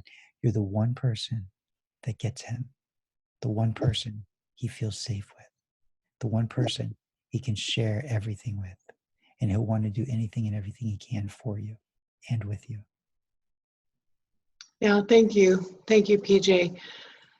Mm-hmm. Our intention with this tonight has been to just remind you of some of the powerful feminine gifts that you have inherently just by being who you are. And a lot of this is really not even about what you're doing, it's just how you're showing up, that feminine presence. And we really wanted to remind you about this at the beginning of the year. And I know some of these things you can't fully practice, you can't really fully implement until you've met someone that you are compatible with and you're exploring partnership with. But we wanted to remind you of these things because even in dating, there's so much of this that can be implemented, and having an awareness and understanding of some of these things that men really value in women above and beyond just the obvious things that PJ has shared as a man and things that men have shared with me as I've talked with men. We just really hope that this reminds you to celebrate who you are and helps you to be centered in knowing your own value and to be showing up in your decisions and how you're showing up in the world, navigating the world from that place of being that woman of high value and making your life decisions, not just in your love life, but in other aspects of your life, from that place where you're coming from, that place of faith and confidence, and not from a place of fear, scarcity, or lack, because it makes all the difference in the world in what's possible for you. So we just, the whole intention of this event is to kind of, all of the interviews and right from the very beginning when we had the opening ceremony, is to give you some guidance, to be like a GPS system, to help you as you're out there navigating the world of dating and exploring relationships and exploring partnership, to give you some real tangible tools, ideas, concepts, and inspiration to help moving you forward. And I'm just here to say, your time is now. There's no time like the present.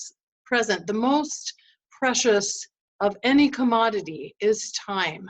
And our life's time and our life energy and how we spend it is one of the most important decisions that we make, because we never get back our time. And I've shared with some of you that I guess maybe as a result of facing my own mortality through having cancer and surviving cancer, I feel this sense of urgency about my own life, but I also feel this sense of urgency for other people, like not in a panicky way or not in a desperate way, but in a way where we're living our lives intentionally by choice and really putting our attention and intention around things that really matter, that are going to bring us the deepest satisfaction and joy in our lives. And relationships, beautiful, wonderful relationships of all kinds, and in particular partnership relationships, can be one of those greatest senses, and can be one of those parts of life that bring the greatest sense of joy and fulfillment. So we hope that you've enjoyed this, and in a few minutes we'll start taking a few questions.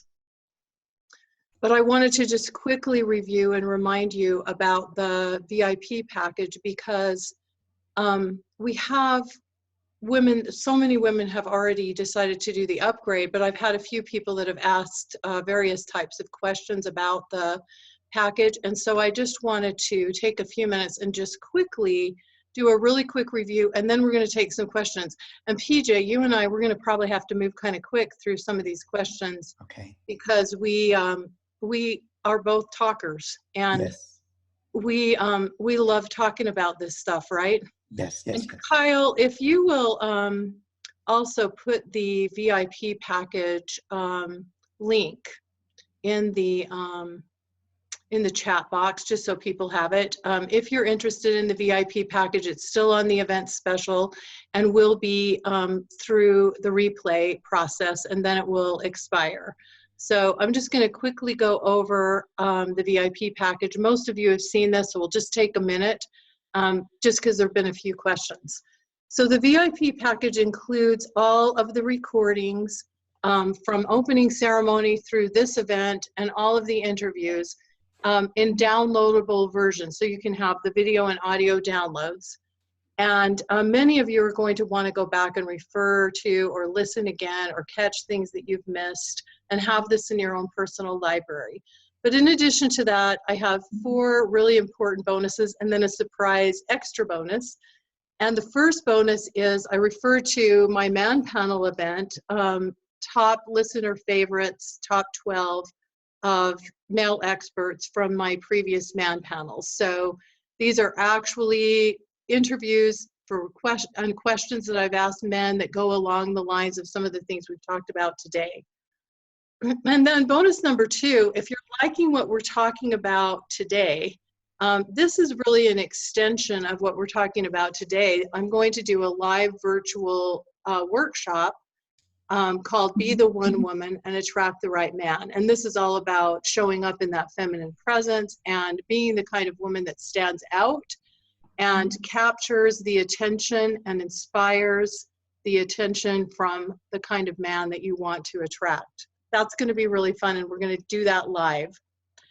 The third piece is, my husband and I did a audio training and infographic combo on bringing out the best in a man, and I think you'll really like this. We go pretty deep, again, into this idea of really how to inspire and bring out the very best in a man. And then for those of you also that do the VIP package, you'll have an opportunity to have a one-on-one private coaching conversation with me on my Mr. Right session.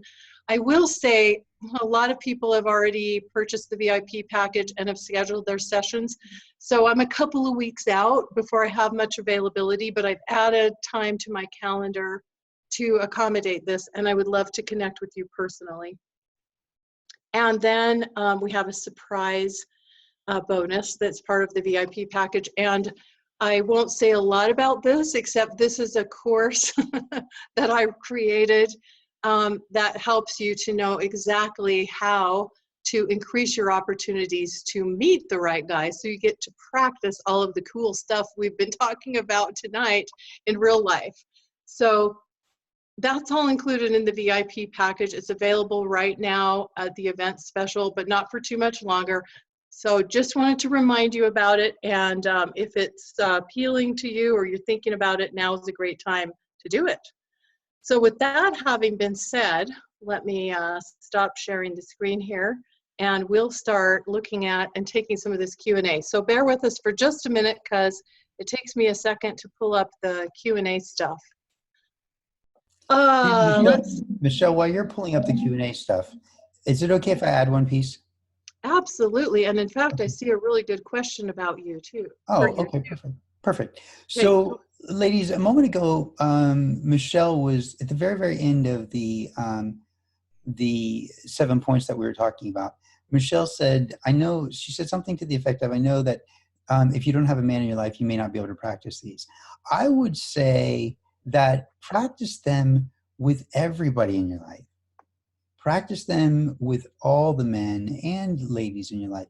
So it becomes really natural with who you are.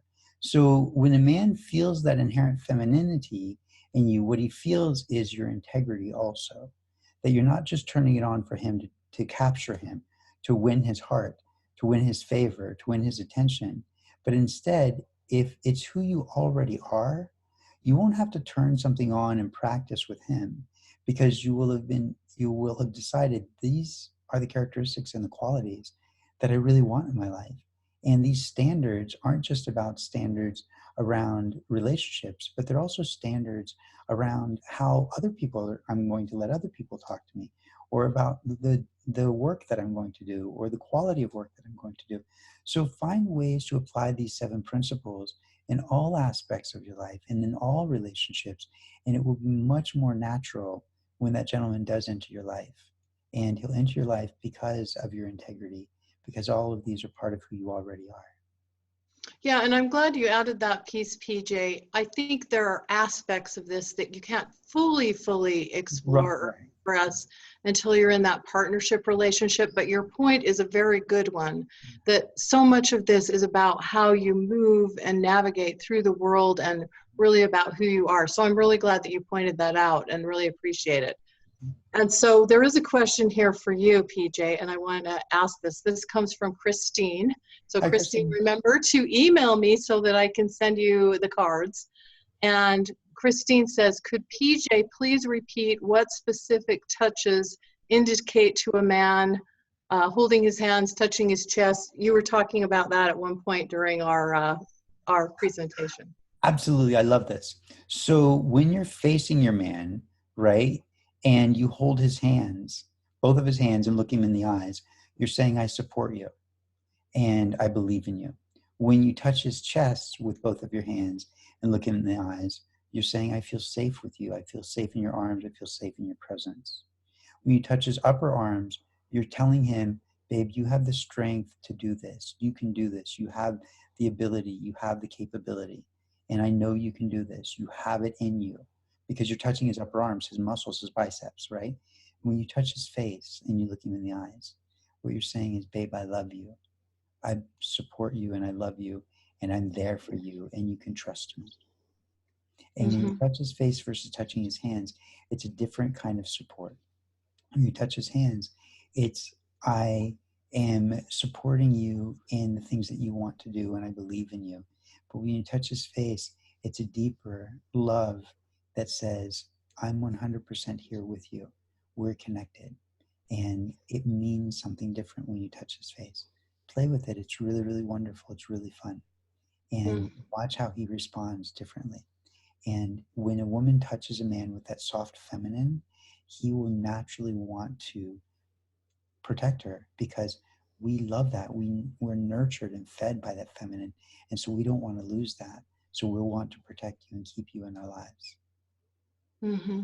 It's really beautiful. And in dating or in, meeting men or flirting with men, I've noticed that just a slight touch, like on the forearm, is a way of expressing interest in kind of a, just a soft, gentle way. But a man is going to notice that. He's going to pick up on the fact that you've touched him and you've made that connection with him. And so touch, I think, is so powerful, and I'm so glad that you expressed that in that way.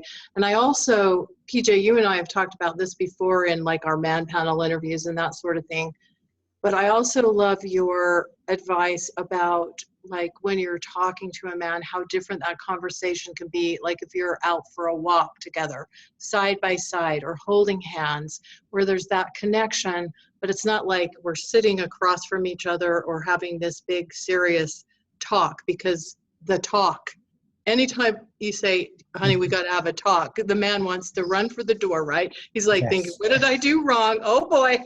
Yes, yes, yes. But having a conversation or connecting like that, even if you have something that you feel like you need to talk about, is a whole different, it creates that whole different environment and dynamic. And it's like you're exploring this together. It's not it doesn't feel like a negotiation or a confrontation kind of thing.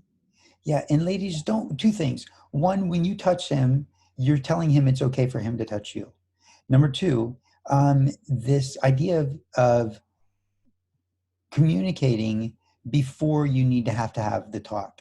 So strengthening the relationship and going for walks and really nurturing that conversation and that connection before, and finding ways to communicate difficult things or things that could be a little bit sensitive for either of you in ways that are non-judgmental and are literally, by doing this ahead of time, you're saving yourself fights down the line. So strengthen the level of communication and that level of intimate communication early on in the relationship. Make sure that he feels safe early on in the relationship. And that guy probably won't want to go anywhere ever except into your arms. Mm-hmm. Yeah, beautiful. Okay, let's take 2 or 3 more, and we're probably going to have to wrap up today. Lisa says, how do you balance your head, heart, and hormones? So the 3 H words, I know I talked about that in the opening event, the importance of balancing the head, heart, and hormones. And usually what takes over and overrides everything else is the hormones, the physical attraction, the chemistry.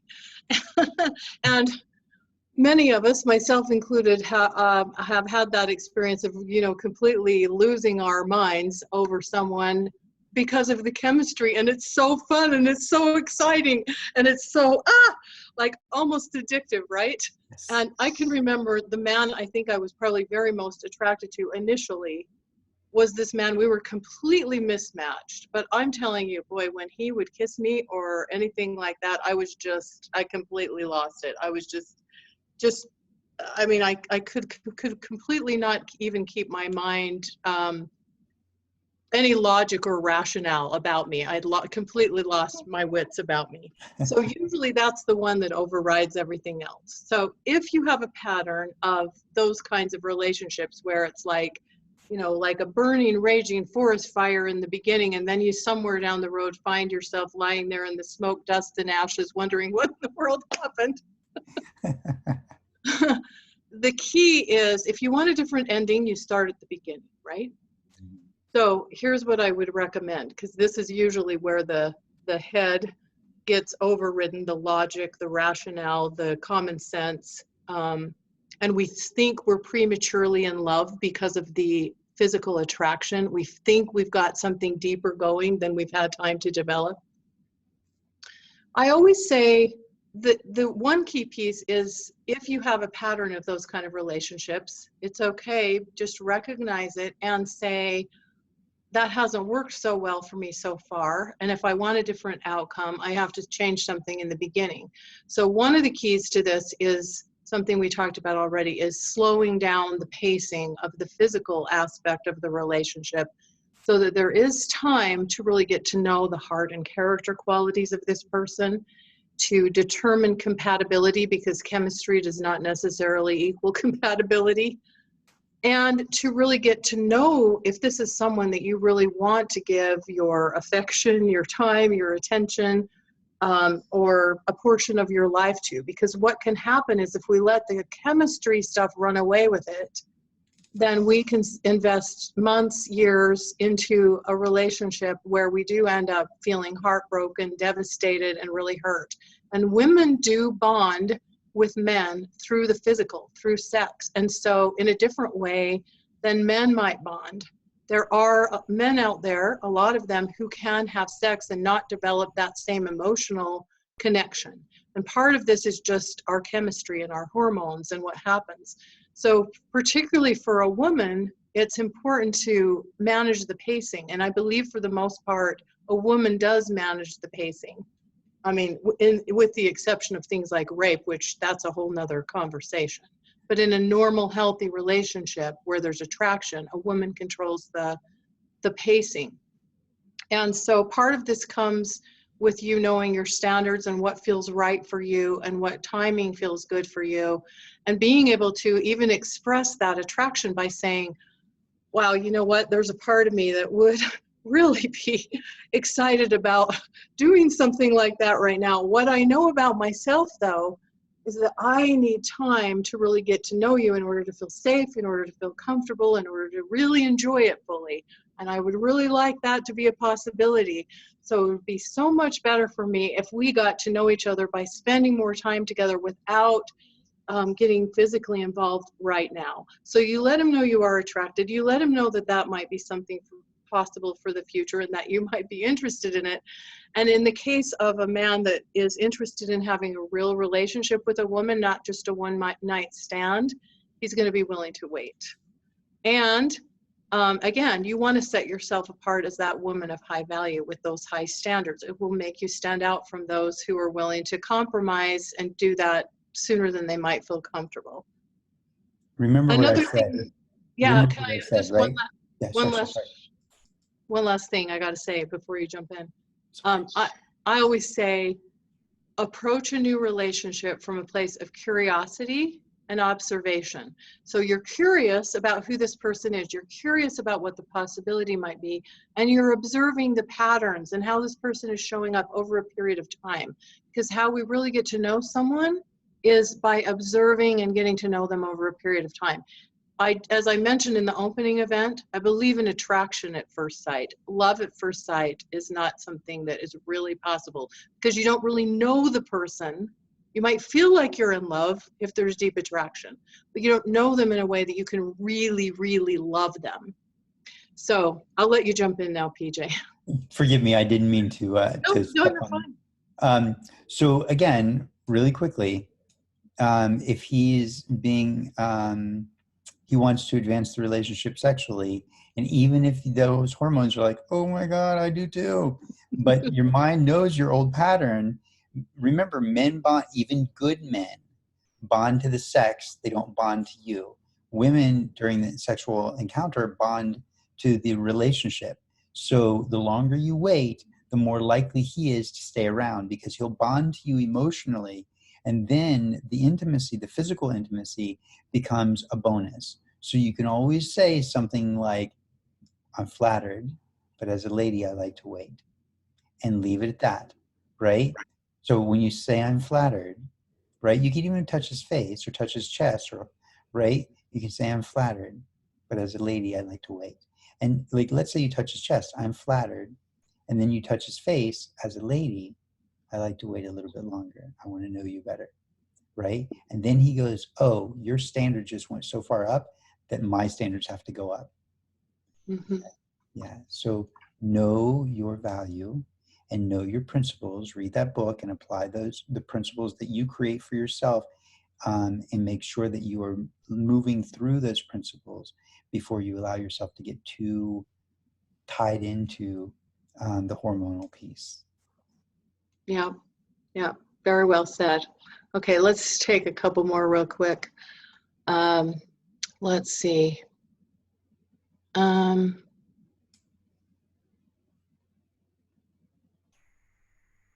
Someone says, I was interrupted several times during this webinar and it was so powerful. Will there be a recording available for what I missed? Yes, we'll be getting that out as soon as we can.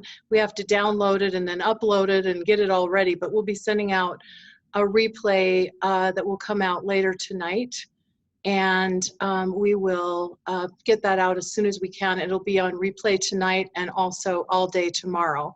And that will be also when the VIP package event pricing will expire. Okay, let's see. Mariana says, how can I inspire a man to pick up the phone and call me rather than text me? Do you want to go first, PJ, or you want me to go first? I would love to go first. All right. So I would say if he is only texting and not picking up the phone to call you, he's the wrong guy. And here's why. Because he is telling you that he communicates better over text and hides that way instead of actually being the gentleman that you need and want him to be, to step up and show up for you. Remember, raise those standards.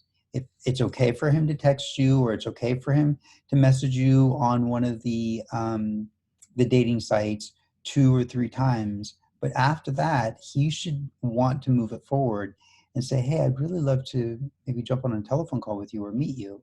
And so raise your standards 2 or 3 times. And if if you're on the fourth or the fifth time and he's still texting, you can simply reach out, and this could be the answer to your question. You could simply reach out and say, hey, I really love to communicate in person. I would love to be able to connect with you on the telephone. Are you interested in doing that? And if he says yes, and he's wonderful and delightful on the phone or wonderful and delightful in person, great. Then he's taken your cue. But if he doesn't, right, or he wants to continue to text you, or he's awkward on the phone, he's the wrong guy. What he's telling you is he communicates better through text than he does in person.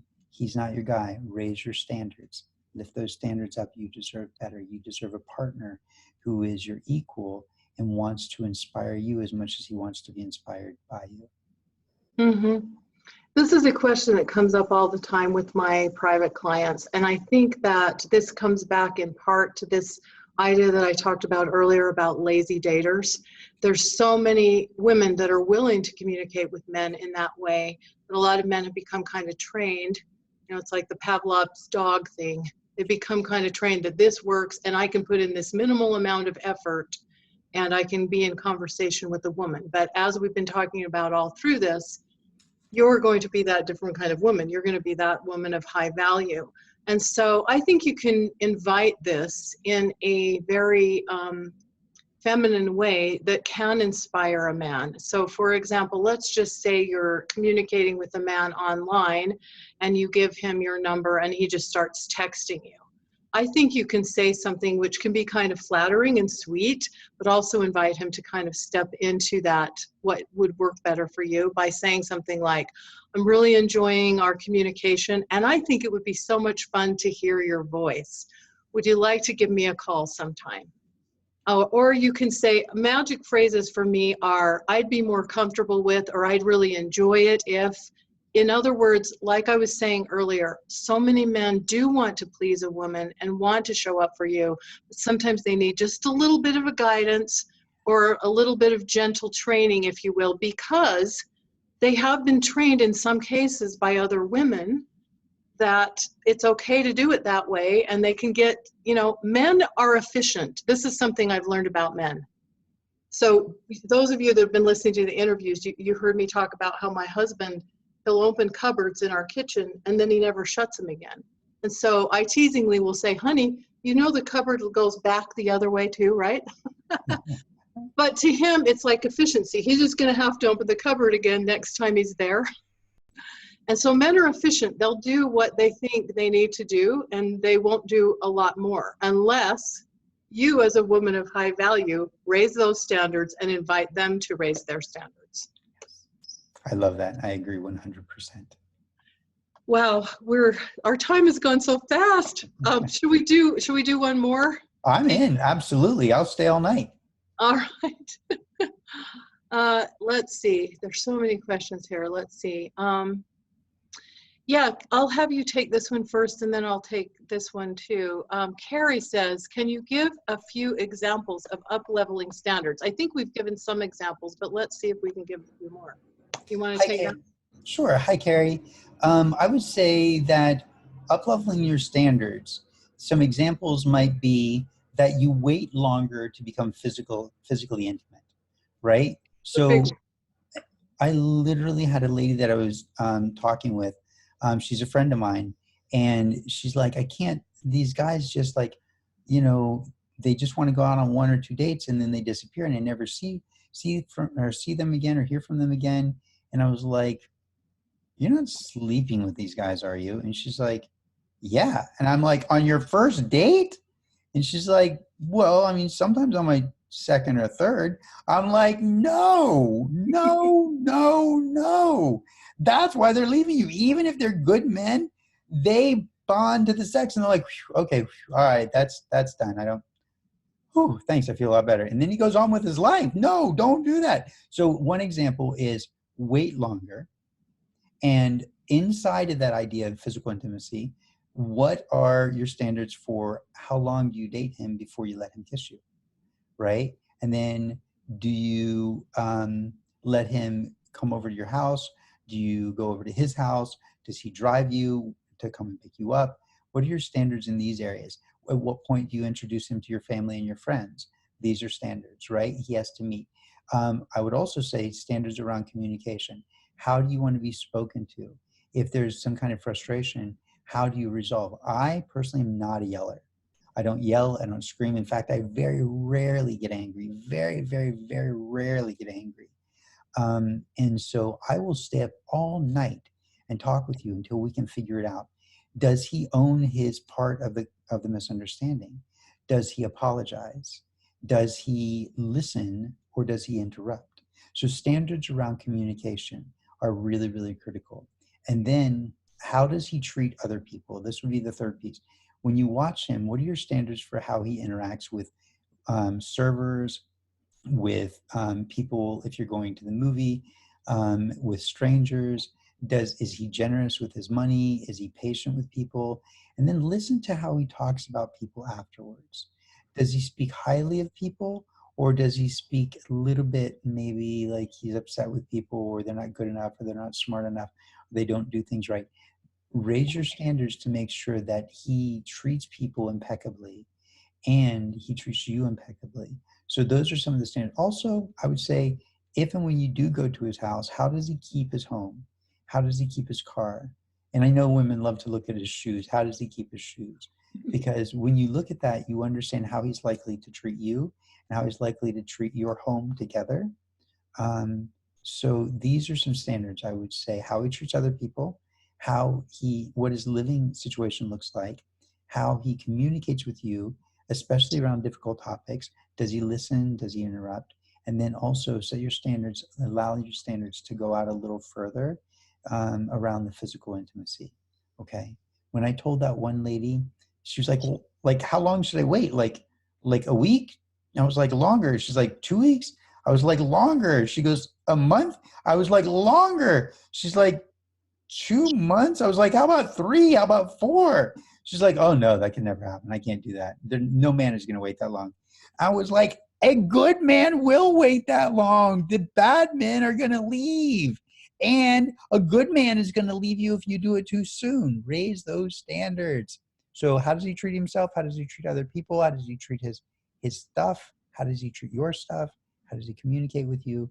And is he willing to wait to become physically intimate with you? Are you worth waiting for?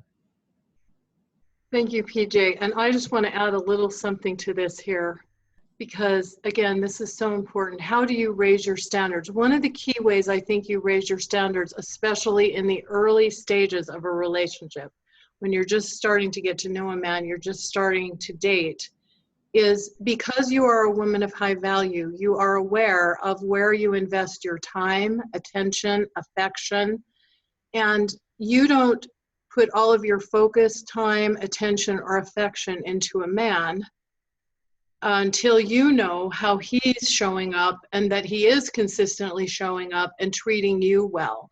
Because what happens often for women is we meet a man that we're excited about or that there's chemistry with, and you know, we jump ahead a few steps in terms of giving him a lot of attention or time or focus or affection before he's really earned the right to have that level of attention and priority status in your life. And I think this is one of the key ways that you raise your standards, is you keep showing up as a lovely feminine woman, but you approach these new opportunities, like I said, from a place of curiosity and observation, and you are determining kind of the pacing and the timing that feels comfortable to you based on how he's treating you, how he's continuing to show up, how he's showing up in terms of treating you like a priority, and the time and attention he's putting into you before you prematurely put your time, attention, focus, energy into that relationship or that man. Because this is one of the biggest sources of heartbreak or disappointment, is when women think there's more happening than there actually is prematurely. And this is one of the way of holding your standards and of showing up as that high value woman. It's really, really important. And the physical piece, of course, is a big part of that too. So I want to ask Kyle one more time, if you'll just put the VIP package one more time in the chat box. And remember, if you want to get that, it's available on the event special. And PJ, I want to thank you because you have been awesome. You've been so great. It's been such a fun conversation. Thank you. And I think a really important conversation. And ladies, we hope that what we've shared tonight, some of the thoughts and ideas, concepts that we've shared tonight are reminding you of your own intrinsic value. It's not even about what you're having to do. It's just by you being the lovely, amazing woman that you are, the lovely, amazing lady that you are, and that you can inspire the right kind of man into your life. So that's our hope and our intention and our blessing for you tonight. And we're really so grateful that you joined us. And almost 2 hours has passed, and I feel like we could go about 4 more. But we won't. Absolutely, absolutely. Because we love to give so much. We really want to make sure that you realize that you matter. You matter.